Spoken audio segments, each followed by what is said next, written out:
आवाज साहेबांपर्यंत जाईल, पण तो तर माझ्यापर्यंत सुद्धा आला नाही.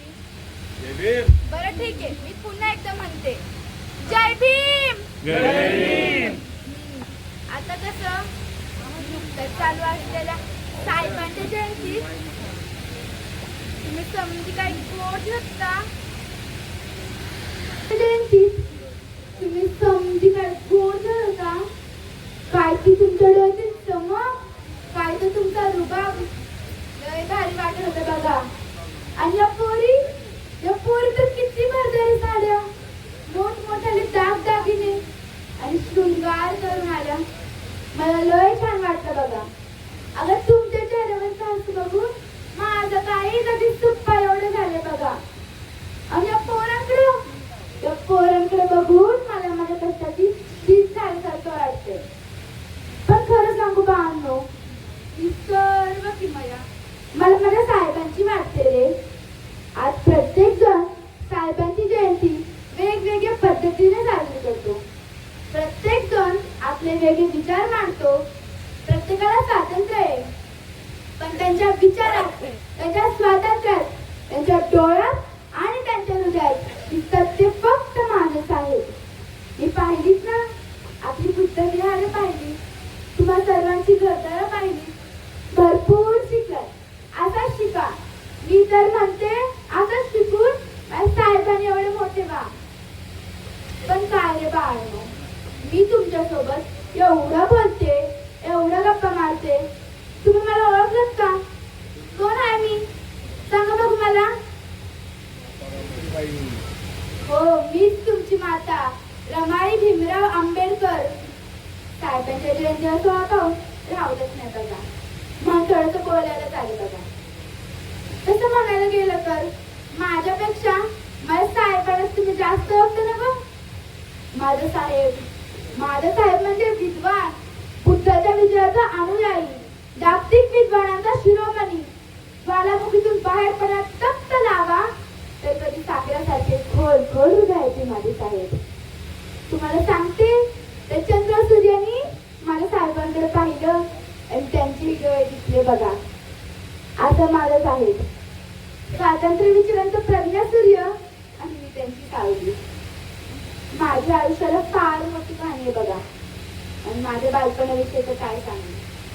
18 विश्व दारिद्र्य, घरात पुजलेलं, खोटावर हसू आणि डोळ्यात असू, असं माझं बालपण.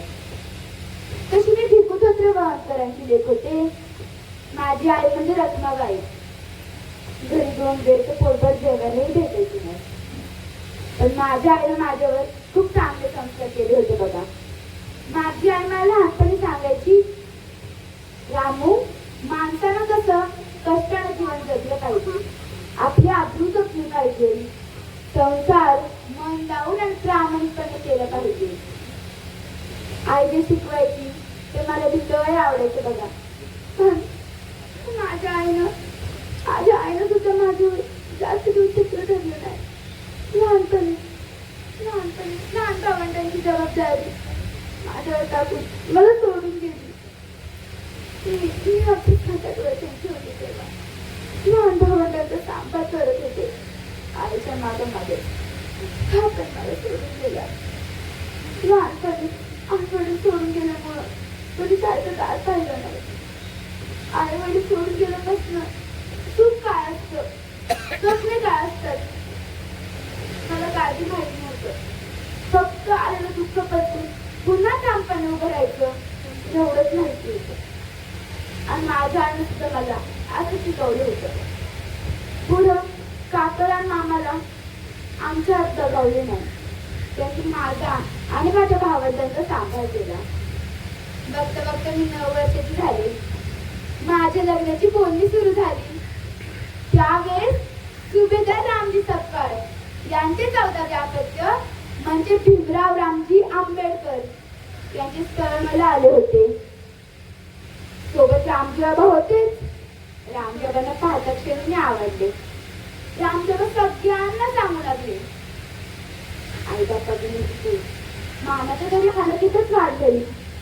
आपल्या गौरव खांद्यांवर चिमुकल्या भावंडांची होती सांभाळणारी रामजी. माझ्या भीमाची निरोगी जीवनसारखी आहे बघा. दुःखाच्या काठ्यावर उमललेले गुलाब पुष्प माझ्या भीमाचं आयुष्य आणखीन सुगंधित करेल. बघता बघता लग्न सोहळा संपन्न झाला. लग्न झाल्यावर मला आईबाची कमी कधीच भासली नाही. कारण तिथं रामजी बाबा आणि मी राहत्या माझ्या आई वडिलांप्रमाणे नेहमी माझी काळजी घ्यायचं. मला तर दररोज होतं माहेर करत भेटलं होतं.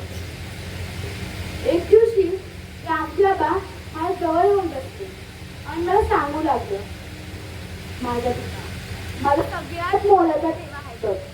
त्यानं खूप शिकावं आणि समाजाचं पान फेडावं अशी माझी इच्छा आहे. तू कधी सावध करशील? त्याच क्षणी मी रामजी बाबांना वचन दिलं, मी त्यांची साथ कायम देईल. पण ते सुद्धा माझं जास्त दिवस थांबले नाही. रामजी बाबा मला सोडून गेले.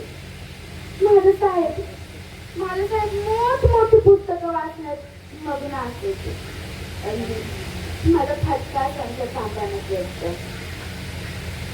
माझ्या आयुष्यातील एक आनंदाची गोष्ट माहिती, माझा साहेब भीमराव त्यावेळेस अमेरिकेला MA शिक्षण घेण्यासाठी कोलंबिया विद्यापीठात गेले होते. तिथून त्यांनी मला एक पत्र काढलं होतं. साहेब मला लावलं राम म्हणायचं. साहेबांचं लय जीव होतं बघा माझ्यावर. साहेबांच्या पत्रात लिहिलं होतं, रामू अमेरिकेला येऊन मला उच्च शिक्षण घेण्याची संधी मिळते. कदाचित ती गोष्ट नवा इतिहास जन्माला घालणारी ठरेल. रामू नुकताच लढवतील असं पाहिलं मलाही दैवावरून आलं होतं. पण रामू हे दुःख हीच आसवं माणसाला मोठी करणारी असतात. या दुःखाने तू दुःखी होऊ नकोस.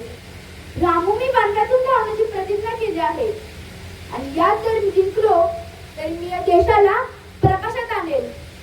रामू मला पंख फुटतात असं वाटतंय ग, पण या पंखात बळ द्यायचं काम मात्र तुला करायचंय.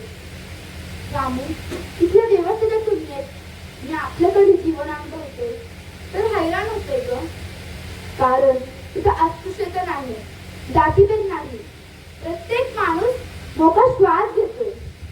रामू मला अशीच व्यवस्था आपल्या इथेही निर्माण करायची आहे. त्यासाठी स्वतःला झिजवायचंय, अभ्यासाचं भांडार उचलायचे. रामू या वेगळ्या बाबाच्या पाठीशी ठामपणे उभी राहा. मी साहेबांना पत्राचं उत्तर कळवलं. आता तुम्ही म्हणाल मला तर लिहिता वाचता काहीच नाही. पण माझ्या साहेबांना मला लिहायला वाचायला समजा शिकवलं होतं बघा. मी साहेबांनी म्हणले, साहेब कष्टाचं म्हणाल तर मला मुळीच परवा नाही. आपल्याशी माझा विवाह झाला यातच माझा मोठेपणा आहे. साहेब ज्या हातानं ते रामाला कुंकू लावलं ना त्याच हातानं त्या देशाचा विकास करा. साहेब सूर्याचा जन्म प्रकाश देण्याचा असतो आणि झाडाचा सावली देण्याचा. साहेब मी मुळीच परवा करू नका. मी तुमच्या पाठीशी ठामपणे उभे आहे.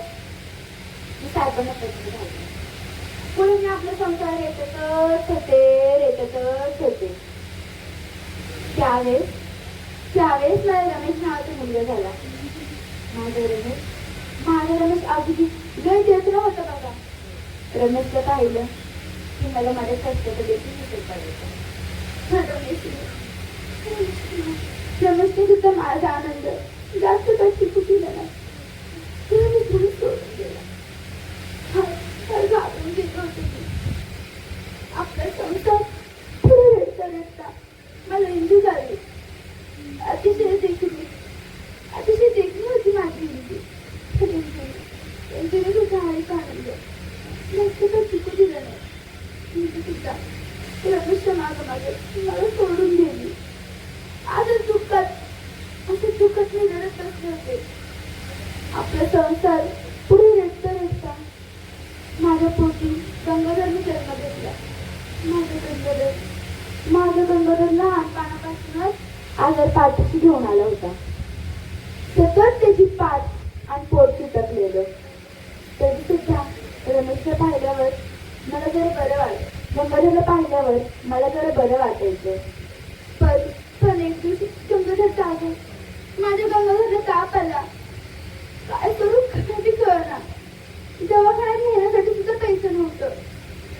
शेवटी धीर धरून साधच मी कळवलं, साहेब साहेब आपलं गंगाधर फार आजारी हो. दवाखान्यात नेण्यासाठी सुद्धा पैसे नाहीये. साहेबांनी पत्र वाचलं. रडू लागलं. साहेबांनी त्या पत्राचं उत्तर मला कळवलं. रामू मी इथे हातात झालेलं ड्रेनच्या तुकड्यावर दिवस काढते. वेळ आली तो उपाशी राहतोय. रामू तरी सुद्धा मी पैशाची व्यवस्था करते. तू गंगाधरला घेऊन दवाखान्यात जा. तिथं गंगाधरचा आजार पण वाढतच चालू होतं. मी गंगाधरला फोटोशी घेतलं आणि लगेच दवाखान्यात गेले. तिथं गेल्यावर मला जर बरं वाटलं. मोठं इस्पताल आहे. माझ्या लेकरावर काहीतरी इलाज होईल. आतमध्ये गेलं तर डॉक्टरने लगेच फाईल काढली आणि डॉक्टर पटकन म्हणालं, तुमची मागची बाकी द्यायची राहिली आहे. ती दिल्याशिवाय तर तुमच्या बाळावर इलाज होणार नाही. काय तुझे काय बी कळणार. मी गंगाधरला टकाटक बघत बसले. मी गंगाधरला पोटाशी कवटायला आणि लगेच नगरपालिकेच्या दवाखान्यात घेऊन आले. तिथं गेल्यावर डॉक्टरनी गंगाधरला तपासलं. बरं वाटलं. औषधं दिली. तो माझा गंगाधर झोपला. तो कायमचा झोपला. गंगाधर मला सोडून गेला. मी धावा फोडला होता. गंगाधर गंगाधर उठ ना. गंगाधरने का उठ ना गंगाधर. माझा गंगाधर शांत झोपला होता. या आईची काय कथा सांगू. कशी सांगू कशी सांगू. साहेब माझं सासू उच्च शिक्षणासाठी परदेशात गेले. साहेबांनी सांगितलं तर साहेब शिक्षण सोडून परत नाही येणार ना. आणि नाही आलं तर त्यांना त्रास होईल. मी साहेबांनी न कळवता ते दुःख पचवले. पुढे माझं साहेब मुंबईत राहण्यासाठी आलं. तिथे त्या हायकोर्टात वकिली करत होतं. त्यावेळेस मला राजरत्न झाला. माझा राजरत्न अगदी साहेबांसारखं होतं बघा. तब्येतीने अगदी तसाच. साहेबाच्या सगळ्या इच्छा आकांक्षा राजरत्नाशी जोडल्या गेल्या होत्या. साहेब मला नेहमी म्हणायचं, रामू आपला राजरत्न त्याच्या नावाप्रमाणे राजा होईल राजा. मलाही अगदी तसंच वाटायचं. पण एक दिवशी माझ्या राजरत्नाला ताप आला. मला काय करू काय बी कळणार. त्यावेळेस माझे साहेब कोर्टात गेले होते. मला काय करू काय बी कळणार. मी शंकरला बोलवलं आणि म्हणलं, जा साहेबांना बोलून आण. शंकर म्हणजे माझा लहान भाऊ. शंकर बातमी पोचवायला कोर्टात गेला.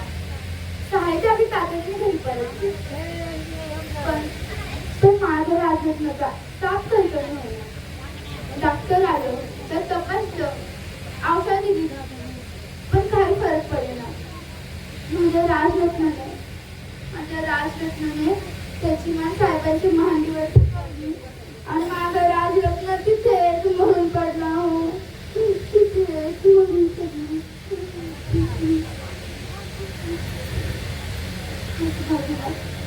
आजूबाजूला समधी माणसं बसली होती.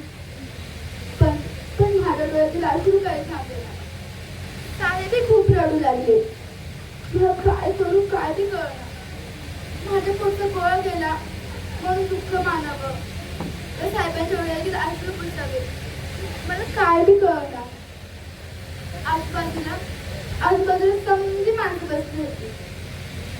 तेवढं ते कार्यकर्ता उठला आणि माझ्या जवळ येऊन मला म्हणू लागला, रमाई राजरत्नाच्या अंत्यविधी उरकायचे. त्यासाठी कफन लागेल. कफनाला कपडा हवा. त्यासाठी काही पैसे आहेत का. पण काय सांगू पाहुणे, माझ्या साहेबांच्या घरात पैका नव्हता. या महामानवाच्या खिशात एक दमडीही नव्हती. हो मी माझ्या राजरत्नाचे समजा अंतविधी त्या पत्राखाली उरकले. या गरिबीने माझ्या पोटच्या चारही पोरांना वाचवू शकले नाही.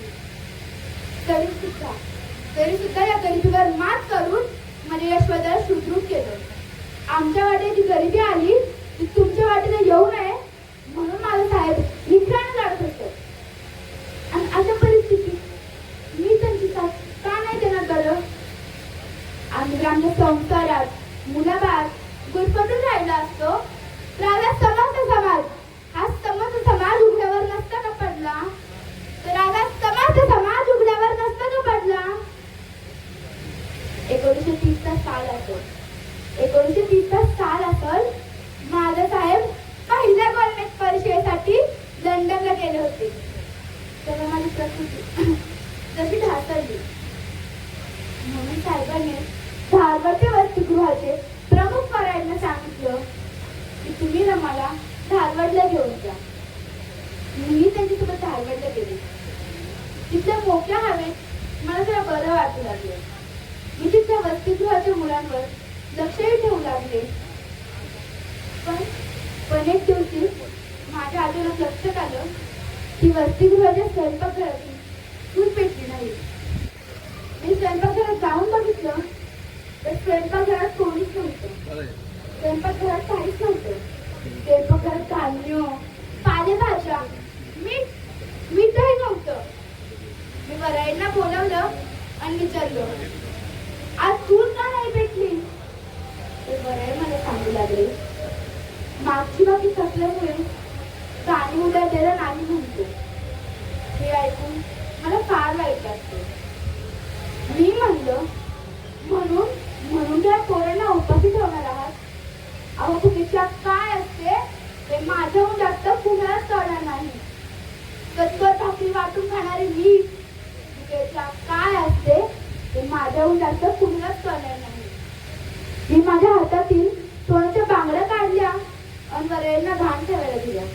आणि त्या पैशातून येणाऱ्या धान्याने मी पोरांसाठी स्वयंपाक बनवला. पोरांच्या पोटात अन्न जात होतं ते पाहून मनाला वेगळीच शांतता मिळत होती. म्हणजे सावित्रीबाईंना प्लेटच्या वेळेस लोकांसाठी अन्नछत्र सुरू करताना झाली अगदी तशी. पण तुम्हाला माहितीये, माझा राजरत्न जेव्हा लहान होता तेव्हाच मला क्षयरोगाने पसरले होते. पण तुम्ही मला तब्येतीकडे असं लक्ष दिलं नाही. त्यानंतर माझी तब्येत दिवसेंदिवस संकटच चालली होती. मी आजारी आहे म्हणून साहेबांना सारख म्हणू लागले, रामू तू घाबरू नको ना ग. रामू आहे ना ग. रामू तू घाबरू नको. साहेब माझी लय काळजी करत होते. हे बघून मी साहेबांनी म्हणले, साहेब मी आजपर्यंत तुमच्याकडं काही मागितलं नाही. साहेब तर माझी शेवटची इच्छा पूर्ण करा. साहेब म्हणाले, बोल रामू. साहेबांनी म्हणलं, साहेब तू पंढरपूरचा विठोबा आहे ना? माझ्या डोळ्यासमोर नुसता नाचतोय हो. मला भेटीसाठी बोलवतोय. पंढरपूरच्या विठोबाचं नाव ऐकून साहेब थोडा वेळ शांतच झाले बघा. पण तुम्हाला सांगू, माझं तिच्या विठुरायावर भरपूर विश्वास होता हो. साहेब थोडा वेळ शांत झाले आणि मला म्हणू लागले, रामू जो देव आपल्याला मंदिरात घेत नाही तो देव काय कामाचा? रामू आपण आपलं नवीन पंढरपूर निर्माण करू, जिथे लोक भक्तीसाठी नाही तर क्रांतीसाठी येतील, जिथे बंधुत्वाचा सुगंध दरवळेल, जिथे समतेचा नारा घुमेल. साहेबांचे हे शब्द ऐकून मी जरा भानावर आले. मी पंढरपूरच्या विठुराचे दर्शन हा शब्दच डोक्यातून काढून टाकला आणि ठरवलं आपण साहेबांना खूप मदत करायची. पण ते माझी तब्येत सारखी येत नव्हती. अहो पण मरते वेळी माझं भाग्य बघा केवढं. एवढं मोठं राजगृह माझ्या समोर उभं आहे.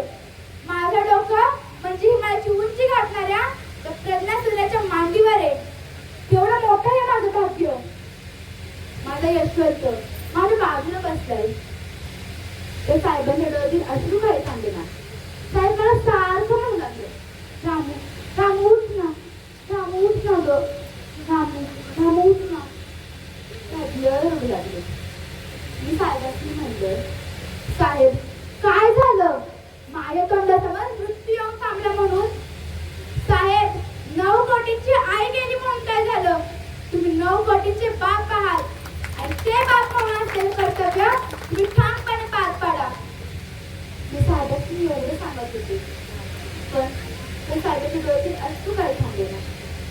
ते अश्रू आता मलाही भगवेनाची झाली. त्या अश्रू पुसण्यासाठी मी हात वर केला आणि तो अगदी थेट गळून पडला. तिला माझी थेट निजवली, तिला माझी थेट शांती झाली. मी त्याग केले फक्त तुम्हाला सुखात बघता यावं म्हणून. खास करून महिलांना सांगते, पोटची 4 पोरं गंपूनही मी पुन्हा ठामपणे आणि धाडसी पायाने उभी राहिले, कारण तुम्हाला स्वातंत्र्य जगता यावं. चूल आणि मूल यातून बाहेर पडून जनावरांसारखं नाही तर माणसासारखं जगता यावं. तुम्हाला तुमचे हक्क अधिकार मिळावे म्हणून माझ्या साहेबांना भरपूर कष्ट घेतले. तुम्हाला सांगते, तुम्ही तुमच्या जीवनात काय बनाल अथवा न बनाल, पण एकदा तरी माझ्यासारखं शिक्षणाची माता सावित्री, राजमाता जिजाऊ, सिंधुताई सपकाळ अशा कित्येक क्रांतिकारी महिलांचं जीवन एकदा जगायला शिका. त्यांचं जीवन जर तुम्ही एकदा जगायला शिकाल ना, तर तुम्हाला तुमचा न्याय हक्क कोणाकडे मागावा लागणार नाही, तर तुम्हाला आपोआपच भेटेल. तुम्ही जर त्यांचं जीवन जगायला एकदा शिकाल ना, तर या भारत देशात, या संपूर्ण भारत देशात हजारांच्या संख्येने डॉक्टर बाबासाहेब आंबेडकर, छत्रपती शिवाजी महाराज, महात्मा ज्योतिराव फुले हे तुमच्या उदरातून जन्म घेतील, हे तुमच्या उदरातून जन्म घेतील. माझी खात्री आहे भावनो, माझी खात्री आहे भावनो. पोरांनाही सांगते, माझ्या साहेबांचं स्वप्न होतं, त्यांना भारत देश, प्रबुद्ध भारत देश पाहायचा होता. म्हणून म्हणते की अरे फक्त एखाद्या जागेपुरते मर्यादित ठेवू नका, मर्यादित ठेवू नका. माझ्या साहेबांना भरपूर कष्टानं तुम्हाला इथपर्यंत आणून ठेवले. पुन्हा त्या गुलामगिरी जायत अडकून राहू नका, पुन्हा त्या गुलामगिरीचे जायत अडकून राहू नका. माझ्या साहेबांना आपल्यात वाटून घेण्याऐवजी त्याला सोबत घेऊन संपूर्ण समाज पुढे नेण्याचे कार्य करा. आता बराच वेळ झालाय, एवढंच सांगते. आता तुमच्या पोटात विलास तुमच्या चेहऱ्यावर दिसू लागली, एवढंच सांगते आणि तुमचा निरोप घेते.